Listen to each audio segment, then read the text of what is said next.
So hello good morning everyone. I am Vinod Singh and welcome to the current exam. So कल कुछ कारणों से आपकी क्लास नहीं हो पाई थी करंट वाली, तो आज हम कल का और आज का दोनों का करंट अफेयर्स कवर करने वाले हैं। ठीक है, तो चलिए शुरू करते हैं। सो क्वेश्चन नंबर 1 देखिए, हाल ही में वैश्विक AICTE इंडेक्स 2025 में बेंगलुरु को कौन सा स्थान मिला है, बताओ भाई।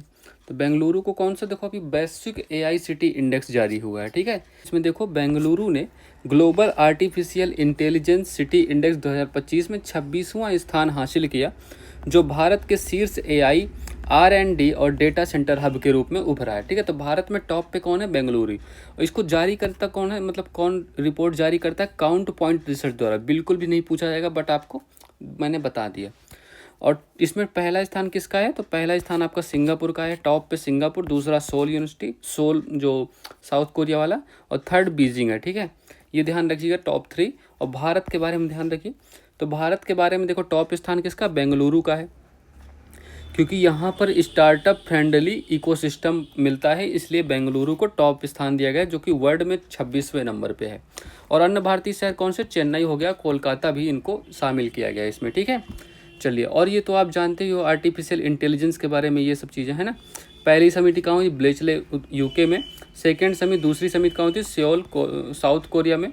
अच्छा यार, ये सियोल की ये स्पेलिंग टाइप कर रखी है इन लोगों ने, बताओ, तुम लोग लिख लेना। ठीक है, थर्ड समिट कहाँ, पेरिस में। ठीक है, तो थर्ड समिट पेरिस में, ये तो आपको ध्यान रखना, जिसमें PM मोदी सह अध्यक्ष के रूप में गए थे। ठीक है, चलिए। तो option number D correct answer है, 26 is the right answer for this question. ठीक है, चलिए। चलो अच्छा, देखो तो कल वाले क्वेश्चन नहीं हो पाए थे, तो कल वाले क्वेश्चन को भी मैंने ऐड किया है, तो आज आपका रिवीजन नहीं होगा, आज सारे नए क्वेश्चन ही हैं। तो देखिए, हाल ही में भारतीय सेना ने किसके सहयोग से दक्षिणी चीन सागर में स्कारबोरो शोल के पास पहली बार नौसैनिक अभ्यास किया है। देखो, एक तो हो गया चाइना, ठीक है, एक तो हो गया चाइना हो गया, एक हमारा इंडिया हो गया, एक हमारा इंडिया, एक यहीं पर कौन सा, एक फिलीपींस देश भी है। ठीक है, फिलीपींस, जहाँ मनीला, इसकी कैपिटल क्या है, मनीला। देखो अब यहाँ क्या हुआ ना, यहाँ पर एक आसपास कौन सा, यहाँ पर साउथ चाइना सी है। ठीक है, तो साउथ चाइना सी, दक्षिण चीन सागर मतलब, ठीक है, साउथ चाइना सी है, आप इमेज में देख सकते हो। तो चाइना ने क्या किया था, एक ये देखो काल्पनिक लाइन खींची और कहा ये जो 9 डैश लाइन है ना, इसके अंदर का सारा इलाका हमारा है, हमारे अंडर ही आएगा। बट ऐसा होता नहीं है। देखो जैसे कोई समुद्र आ गया दो देशों के बीच, तो कुछ एरिया इधर वाला चाइना का होगा, कुछ एरिया फिलीपींस का होगा, और बीच में सबका होगा। तो बट चाइना ने कुछ ज़्यादा ही मतलब इसको एक्सपेंड कर लिया, तो इस वजह से काफ़ी डिस्प्यूट चल रहा है चाइना और फिलीपींस के बीच। और इंडिया और चाइना के बीच तो बॉर्डर डिस्प्यूट है ही, आपको अच्छे से पता है ना। तो 9 डैश लाइन विवाद भी आपको ध्यान रखना है, कभी पूछा जा सकता है। तो अभी भारत ने क्या किया है, किसके साथ, तो भारत ने अभ्यास आयोजन किया है किसके साथ, देखो तो ये फिलीपींस के साथ ही अभ्यास किया। तो भारत प्लस फिलीपींस, ठीक है, इंडिया प्लस फिलीपींस के बीच ये अभ्यास हुआ। ठीक है, तो ये ध्यान रखिएगा, बस हो गया। ठीक है, तो पहली बार ये अभ्यास हो रहा है, तो इस वजह से भी आपको याद रखना पड़ेगा। फिलीपींस की कैपिटल क्या है, मनीला फिलीपींस की कैपिटल है, ये भी आपको पता रखना है। ठीक है, और भारत की तरफ से किसने इसमें भाग लिया था, भारत की तरफ से भाग लेने वाला कौन हो गया, देखो INS दिल्ली। ठीक है, तो INS दिल्ली हो गया भारत की तरफ से, एक INS दिल्ली हो गया, INS शक्ति भी हो गया, INS शक्ति। तो INS दिल्ली, INS शक्ति, INS किल्टन। ठीक है, तो ये तीनों ने भारत की तरफ से भाग लिया। ठीक है, तो ये ध्यान रखिएगा। चलिए, बस इतना कुछ खास नहीं है, बस इतना पता होना चाहिए आपको, फिलीपींस और इंडिया और फिलीपींस के बीच अभ्यास हुआ, दैट्स इट। ठीक है, 9 डैश तो हमने पहले भी कर रखा है। ओके, चलो क्वेश्चन नंबर 2 देखिए, हाल ही में अंतर्राष्ट्रीय हवाई अड्डा परिवहन संघ ने दुनिया के सबसे बड़े विमानन बाजार में भारत को कौन सा स्थान दिया है। ठीक है, तो देखो दुनिया के सबसे बड़े विमानन बाजार में, तो भारत 2024 के, देखो ये देख लो तुम लोग, तो भारत 2024 में दुनिया का 5वां सबसे बड़ा विमानन बाजार बन जाएगा, जिसमें 241 मिलियन यात्री होंगे, जो 2023 की तुलना में 11.1% की वृद्धि है। और मुंबई दिल्ली मार्ग को 7वें स्थान पर रखा गया। अब देखो पूरी डिटेल देखते हैं इसकी।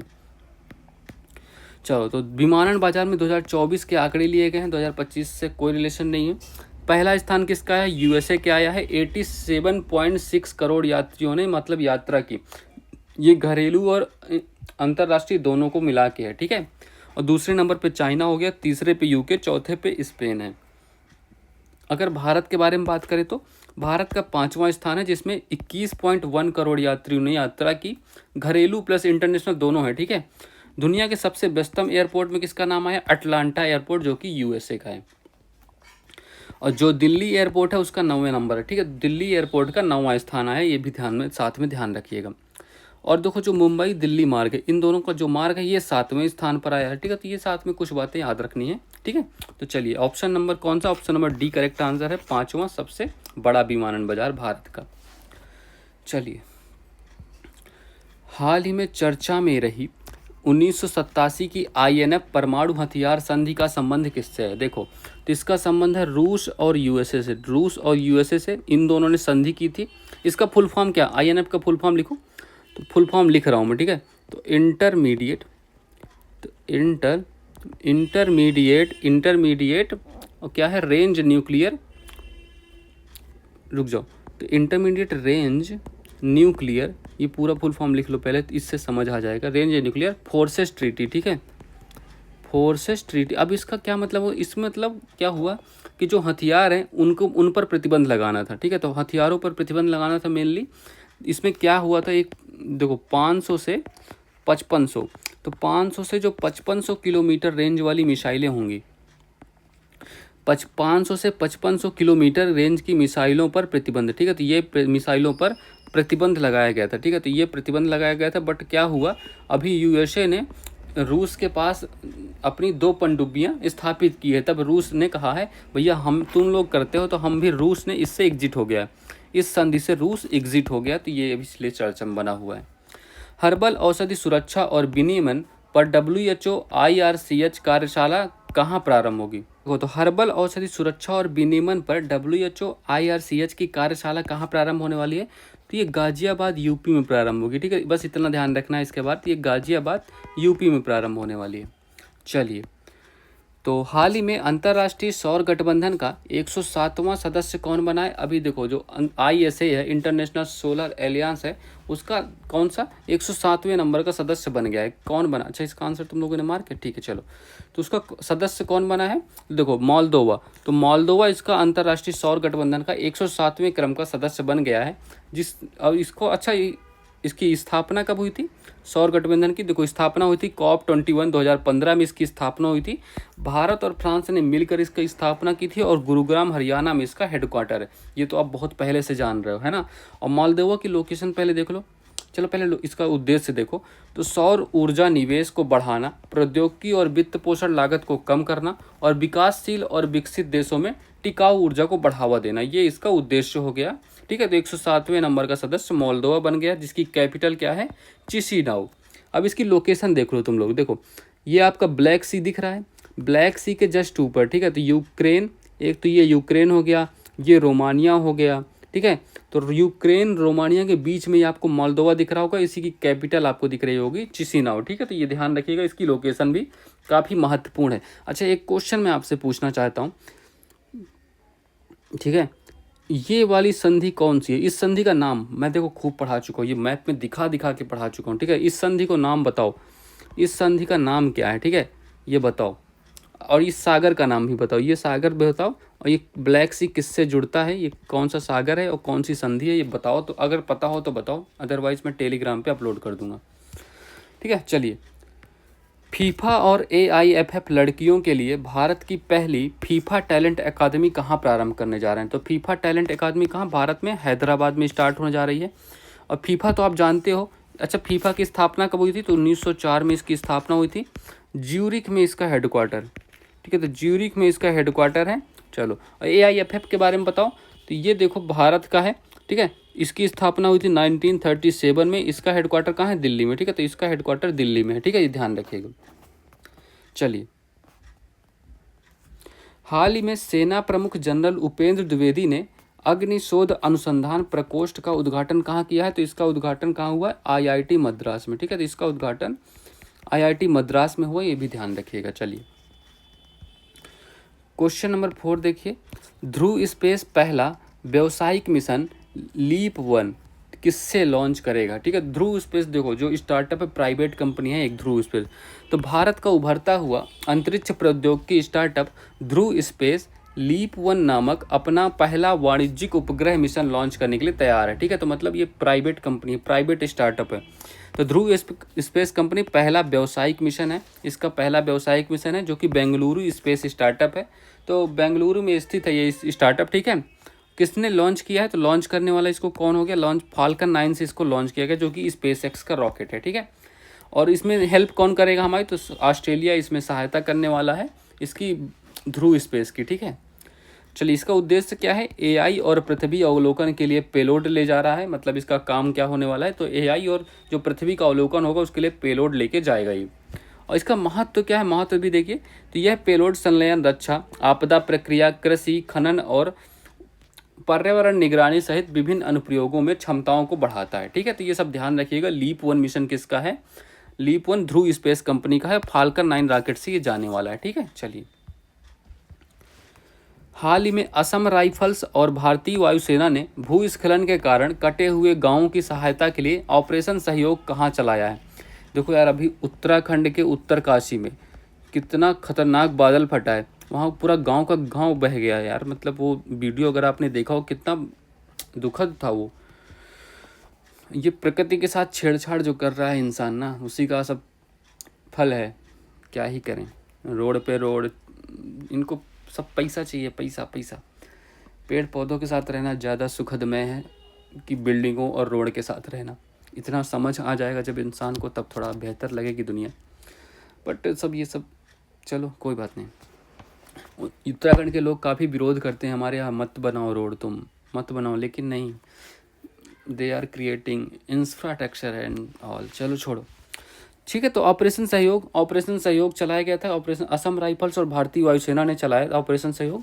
तो ये कहाँ चलाया गया था? तो ये मणिपुर में। ठीक है, तो मणिपुर में चलाया गया था। यहाँ पर भी भूस्खलन काफ़ी हो गया था। ठीक है, चलिए ध्यान रखिएगा।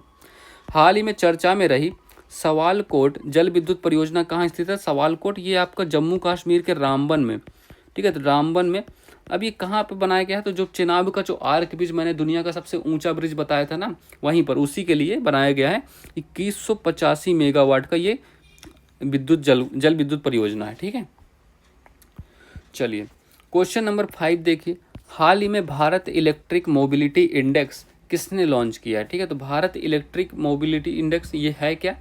तो नीति आयोग ने इसको लॉन्च किया है पहली बार। ठीक है, तो नीति आयोग ने इसको लॉन्च किया है 4 अगस्त को। नीति आयोग ने इसको 4 अगस्त को लॉन्च कर दिया है। Bharat electric mobility index IEMI 2024 launch किया गया, जो इलेक्ट्रिक वाहन संक्रमण में राज्यों या केंद्र शासित प्रदेशों के प्रदर्शन को ट्रैक और रैंक करने के लिए अपनी तरह का पहला राष्ट्रीय उपकरण है। पहली बार, फर्स्ट टाइम ये जारी हुआ है, मतलब। ठीक है, 16 संकेतकों पर राज्यों का मूल्यांकन होगा और इसका विषय क्या है? 200 अरब डॉलर के अवसर के लिए द्वार खोलना। ठीक है, 200 अरब डॉलर के लिए अवसर के लिए द्वार खोलना। और शीर्ष प्रदर्शक कौन है? जिनका स्कोर 65 to 99 रहा, उनको शीर्ष प्रदर्शक की श्रेणी में रखा गया। दिल्ली, महाराष्ट्र और चंडीगढ़ को शीर्ष प्रदर्शक बताया गया। और आकांक्षी राज्य जो नीचे हैं 0 से 49 इनका स्कोर है, राजस्थान, उड़ीसा और उत्तर प्रदेश। ठीक है, तो ये देख लीजिएगा, पहली बार जारी हुआ है, तो ध्यान, टॉप 3 याद रखिएगा, नीचे वाले भूल जाओ। उत्तर प्रदेश वाला जरूर ध्यान रखेंगे इसको। ठीक है, चलो, तो पहली बार नीति आयोग ने इसको जारी किया है, तो option number B correct answer हो गया, नीति आयोग। अच्छा ये बताओ, नीति आयोग के CEO कौन है? CEO कौन है? और इसके अध्यक्ष तो पता ही होगा तुम लोगों को। ठीक है, CEO बता दो। चलो, हाल ही में दिवंगत सत्यपाल मलिक का संबंध किससे था? देखो, सत्यपाल मलिक का संबंध किससे था? काफ़ी ज़्यादा चर्चा में थे। ये जम्मू कश्मीर के पूर्व राज्यपाल थे। ठीक है, जब 370 वाला केस हुआ था ना, आर्टिकल 370 वाला, तब भी वहाँ पर राज्यपाल थे। ठीक है, तो जम्मू कश्मीर के पूर्व राज्यपाल थे, इसलिए थोड़ा इनके बारे में ध्यान रखिएगा। हाल ही में 2025 पैन अमेरिकन हॉकी कप में किस देश की पुरुष और महिला दोनों टीमों ने स्वर्ण पदक जीता है? देखो, इसमें क्या होस्ट कहाँ था इसका, मतलब कहाँ आयोजित किया गया? होस्ट था उरुग्वे में। ठीक है, तो उरुग्वे में इसका आयोजन किया गया। और इसमें विजेता कौन है? तो विजेता कौन है इसमें? विजेता भैया अर्जेंटीना। ठीक है, तो विजेता अर्जेंटीना हो गया। और उप विजेता, दो पुरुष और महिला दोनों में अर्जेंटीना ही है। ठीक है, तो उप विजेता हो गया USA। ठीक है, तो पुरुष और महिला, मेल हो या फीमेल हो, दोनों में विजेता अर्जेंटीना और उप विजेता USA। क्वेश्चन नंबर 6 देखिए।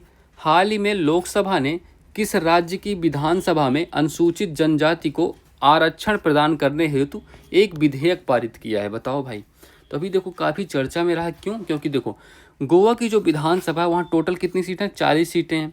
पहले क्या था इसमें सीन, अनुसूचित जाति में 1 सीट रिजर्व है और अनुसूचित जनजाति में 1 भी सीट रिजर्व नहीं है। ऐसा क्यों? क्योंकि ये 2001 के सेंसस के अकॉर्डिंग था, तब से ये चेंज नहीं हुआ था। अभी क्या हुआ है कि इन्होंने बिल एक मतलब अर्जुन राम मेघवाल जी ने लोकसभा में एक बिल रखा, उस किस लिए था कि जो 2011 की जनगणना के आधार बनाने के लिए बिल पास किया गया, मतलब जो ये आरक्षण का आधार है ना, 2011 का सेंसस बनाया जाएगा, तो उससे ऑब्वियसली यार जनसंख्या काफ़ी बड़ी है, तो उससे सीटें बढ़ने की संभावना, इस वजह से चर्चा में रहा। तो अच्छा ये आर्टिकल सब देख लेना दोनों। जो विधानसभा की SC ST सीट रिजर्व है वो आर्टिकल नंबर 332 में है, और जो एंग्लो इंडियन रिजर्वेशन समाप्त हुआ है वो कॉन्स्टिट्यूशनल अमेंडमेंट एक्ट 104वें नंबर का जो संविधान संशोधन हुआ था उसमें एंग्लो इंडियन का रिजर्वेशन समाप्त कर दिया गया है। ठीक है, तो ये सब कुछ बातें आपको ध्यान रखनी है। तो option number 1 Goa correct answer है। अच्छा तुम लोग बताओ, लोवेस्ट विधानसभा सीट कहाँ है? लोवेस्ट विधानसभा सीट कहाँ है और मैक्सिमम कहाँ है? ठीक है, तो ये आपके लिए क्वेश्चन है, मैक्सिमम विधानसभा सीट्स कहाँ है? ठीक है, तो ये दोनों आपको आंसर करना है, कमेंट बॉक्स में टाइप कर दीजिएगा। चलिए, हाल ही में WHO ने किसे कैंसरकारी घोषित कर दिया है? देखो WHO ने अभी कहा है, ठीक है, तो अभी WHO ने कहा है किसको घोषित किया है कैंसरकारी? तो hepatitis D. Hepatitis D, hepatitis D कैसे होता है सर? तो हेपेटाइटिस, अगर देखो हेपेटाइटिस बी का नाम तो आपने सुना है, अगर जिसको बी हो चुका है एक बार और उसको फिर से हेपेटाइटिस हो गया तो उसको हम हेपेटाइटिस डी कहते हैं। ठीक है, अगर हेपेटाइटिस डी है तो इससे हमें लीवर कैंसर की ज़्यादा संभावना है, लीवर कैंसर होने की बहुत अधिक संभावनाएं हैं, तो ये ध्यान रखिएगा, WHO ने भी ये घोषणा कर दी है। और लीवर, अच्छा लीवर को हम केमिकल लैब ऑफ बॉडी कहते हैं। ठीक है, तो शरीर की आपकी जो रासायनिक प्रयोगशाला है उसको हम लीवर कहते हैं। ठीक है, chemical lab of body. Kerala और तमिलनाडु ने हाल ही में की गई संयुक्त जनगणना के अनुसार सर्वाधिक नीलगिरी तहर की जनसंख्या कहाँ दर्ज हुई है? देखो, तो केरल और तमिलनाडु। ठीक है, तो पहले नंबर पे केरल हो गया, दूसरे नंबर पे आपका तमिलनाडु। ठीक है, तो यहीं पर है, केरल में लगभग 1365 है संख्या इनकी और 1303 तमिलनाडु में, दोनों को मिला के कितना हो गया? 2668। ठीक है, तो ये ध्यान रखिएगा। और सबसे सर्वाधिक कहाँ मिली है? सर्वाधिक मिली है आपको केरल में। केरल का एक एराविकुलम नेशनल पार्क है। ठीक है, तो एराविकुलम नेशनल पार्क है, यहीं पर सर्वाधिक संख्या मिली इनकी। ठीक है, तो ये ध्यान रखिएगा। क्वेश्चन नंबर 7 देखिए, प्रतिवर्ष राष्ट्रीय हथकरघा दिवस कब मनाया जाता है? तो प्रतिवर्ष राष्ट्रीय हथकरघा दिवस बताओ भाई। तो देखो, तो राष्ट्रीय हथकरघा दिवस देखो क्यों मनाया जाता है? 7 अगस्त 1905 याद है, ये डेट आपकी एग्जाम में भी पूछी जा चुकी है भी हाल ही में। कौन से एग्जाम में याद है तुम्हें? तो 7 अगस्त 1905 को स्वदेशी आंदोलन स्टार्ट हुआ है, कलकत्ता के टाउन हॉल से इसको शुरुआत की गई थी। तो औपनिवेशिक शासन के विरुद्ध आर्थिक प्रतिरोध के रूप में स्वदेशी उद्योगों विशेषकर हथकरघा का समर्थन किया गया। ठीक है, तो इसी के उपलक्ष्य में 11वां, अभी फिलहाल वैसे स्टार्ट कब हुआ था? भारत सरकार ने 2015 में 7 अगस्त को राष्ट्रीय हथकरघा दिवस घोषित किया और अभी हाल ही में 11वां राष्ट्रीय हथकरघा दिवस मनाया गया। शिल्प कौशल और उत्कृष्टता का उत्सव इसको कहते हैं। ठीक है, अब ये कैसे होता है? देखो, तो 11वां राष्ट्रीय जो हथकरघा दिवस है 7 अगस्त 2025 को भारत मंडपम नई दिल्ली में मनाया गया। भारत मंडपम नई दिल्ली में इसका आयोजन किया गया। तो होस्ट क्या, होस्ट ध्यान रखना तुम लोग। ठीक है, इसका थीम क्या है? सपना देखो उसे पूरा करो, इसकी थीम हो गई। और 6 अगस्त को कौन सा दिन होता है? 1945 को हिरोशिमा जापान में परमाणु बम गिरा था, इसके लिए काफ़ी बड़ी संख्या में वहाँ शोक मनाया गया है जापान में अब भी। ठीक है, और 7 अगस्त को और कौन सा? भाला फेंक दिवस भी तो इसी दिन होता है। भाला फेंक भी तो होता है इसी दिन। टोक्यो ओलंपिक में भी याद है नीरज चोपड़ा को गोल्ड मेडल मिला था, है ना? तो भाला फेंक भी तो इसी दिन होता है। चलो, option number B correct answer है, 7 अगस्त इसका राइट आंसर। ठीक है, चलिए। अच्छा, भारत छोड़ो आंदोलन किस दिन हुआ था? भारत छोड़ो आंदोलन, तो भारत छोड़ो आंदोलन की डेट लिख दो, पूरी डेट। ठीक है, तो आंदोलन की डेट लिखो। ऑपरेशन जीरो और भी आपको याद रहना चाहिए, है ना? चलो, तो हाल ही में अंतर्राष्ट्रीय समुद्र तल प्राधिकरण का ऐतिहासिक 30वें नंबर का सत्र कहाँ प्रारंभ हुआ है? ठीक है, तो ये प्रारंभ हुआ है आपका जमैका। जमैका की कैपिटल पता है? कैपिटल क्या है यहाँ की? किंगस्टन यहाँ की कैपिटल है। ठीक है, तो किंगस्टन, जमैका की कैपिटल क्या है? किंगस्टन यहाँ की कैपिटल हो गई। ठीक है, तो अभी इसी सम्मेलन में क्या घोषित किया गया है? अच्छा, इसकी स्थापना अंतर्राष्ट्रीय समुद्र तल प्राधिकरण की स्थापना कब हुई थी? तो 1994 में हुई थी। ठीक है, लिख लो। ठीक, तो 1994 में इसकी स्थापना हुई और इसका हेडक्वार्टर कहाँ है? किंगस्टन में ही इसका हेडक्वार्टर है। ठीक है, तो किंगस्टन में इसका हेडक्वार्टर है।